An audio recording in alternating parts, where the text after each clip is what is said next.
মরিচঝাঁপি হত্যাকাণ্ডের অধ্যায়টি ইতিহাসের বই থেকে এমনভাবে ছিঁড়ে ফেলা হয়েছে যে কেউ খেয়ালও করেনি সেটি হারিয়ে গেছে। 1979 সালে বাংলায় বামফ্রন্ট সরকারের হাতে বাংলাদেশ থেকে আসা হাজার হাজার বাঙালি হিন্দু উদ্বাস্তু নিহত হওয়ার গল্প খুব কমই আলোচিত হয়। প্রত্যক্ষদর্শীরা এভাবেই মৃত্যু ও ধ্বংসের বর্ণনা দেন। 1979 সালে সুন্দরবনের 100টিরও বেশি দ্বীপের মধ্যে একটিতে মরিচঝাঁপিতে একটি গণহত্যা সংগঠিত হয়েছিল। বাংলাদেশ থেকে হিজরত করতে আসা হাজার হাজার হিন্দুকে হত্যা করা হয়, হাজার হাজার নিখোঁজ।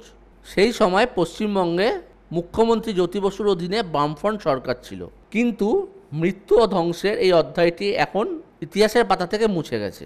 মরিচঝাঁপি এখন একটি ভুতুড়ে দ্বীপ এবং কুমিরমারি নিকটতম জনবসতি। মরিচঝাঁপি থেকে কুমিরমারি পর্যন্ত মোটর চালিত ফেরি বোটে প্রায় 20 থেকে 25 মিনিট সময় লাগে। সেখানের এক বাসিন্দার কথায় তিনি বলেছেন, মনে হয় বাংলাদেশে দলিত হিন্দু হওয়াটা অপরাধ ছিল। সেখান থেকে তাদের বিতাড়িত করা হয় এবং কোনোভাবে ভারতে পৌঁছাতে তারা সক্ষম হয়। একদিন পুলিশ বাসিন্দাদের দ্বীপটি খালি করার নির্দেশ দেয়, কিন্তু তারা প্রত্যাখ্যান করে। পুলিশ মরিচঝাঁপিকে ঘেরাও করে দ্বীপে আসা যাওয়ার রাস্তা বন্ধ করে দেয়। এই দ্বীপের বাসিন্দারা সব কিছুতেই স্বয়ংসম্পূর্ণ ছিল, তাজা পানীয় জল এবং শস্য ব্যতীত, যা তাদের কাছের দ্বীপ থেকে আনতে হয়েছিল। অবরোধের ফলে তাদের নিজেদের বাড়িতে বন্দি করা হয়েছিল। বিশুদ্ধ জল বা খাবারের কোনোটাই পাওয়া যাচ্ছিল না। দ্বীপের একমাত্র টিউবওয়েলের পানিতে বিষ মিশিয়ে দেওয়া হয়েছিল।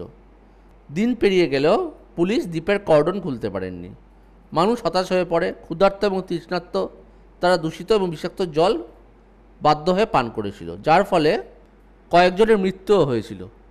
অবশেষে কিছু লোক ছোট নৌকায় পুলিশের কর্ডন ভঙ্গ করার চেষ্টা করে, যার ফলে পুলিশ গুলি চালায়। গণহত্যা থেকে বেঁচে যাওয়া ব্যক্তিদের কাছ থেকে এটি শীতল বিবরণ শোনা যায়। পঞ্চানন মণ্ডল বলেছেন, তাকে এবং অন্যদের খাবারের প্রতিশ্রুতি দিয়ে একটি জায়গায় নিয়ে যাওয়া হয়েছিল, কিন্তু এটা ছিল বুলেট, খাবার নয়, যা তাদের অভ্যর্থনা জানায়।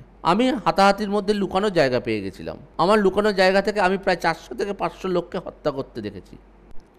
তিনি আরও বলেন, চোখের সামনে তার পরিবারের সদস্য পরিচিতদের বুলেটে মরতে দেখেছেন তিনি। কিছু মৃতদেহ নদীতে ভাসমান অবস্থায় পাওয়া গেছে, কিছু মৃতদেহ মাটিতে পড়ে রয়েছে। তখন সিপিএম নেতা জ্যোতি বসু পশ্চিমবঙ্গের মুখ্যমন্ত্রী ছিলেন।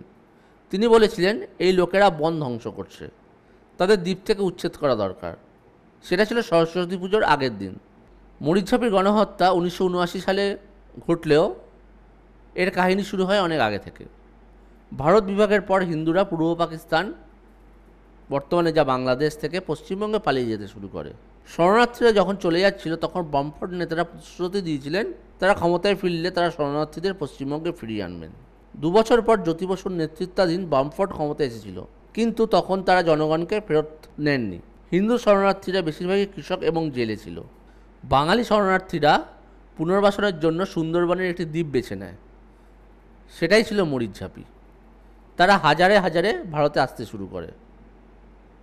বলা হয় যে 1978 সালের দিকে প্রায় 1.5 লাখ মানুষ মরিচঝাঁপিতে তাদের বাড়ি বানিয়েছিল, তাও সরকারি সাহায্য ছাড়াই।